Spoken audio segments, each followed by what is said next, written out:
These bourbon pork chops are a great dinner anytime, and the sauce is delicious. For 2 thick bone-in pork loin chops, rinse, pat dry, and set aside. In a large bowl, combine 1/4 cup of molasses, 1/2 cup of maple syrup, 2 tablespoons of Dijon mustard, 1 shot or 1½ ounces of any bourbon or whiskey, 1 teaspoon of sea salt, and 1/2 teaspoon of freshly ground black pepper.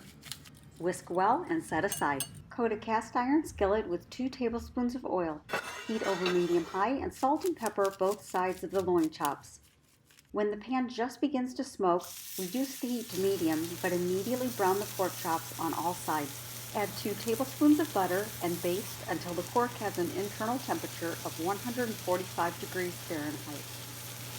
Remove the pork chops to a plate, and to keep them this juicy, cover with foil.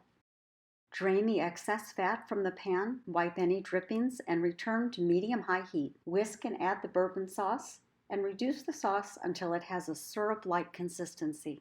Return the pork chops to the pan, including the natural juices, and coat the loin chops in this delicious glaze. They are fantastic over cornbread stuffing and garlic green beans. And you gotta make this. And to see all of my videos, don't forget to click subscribe.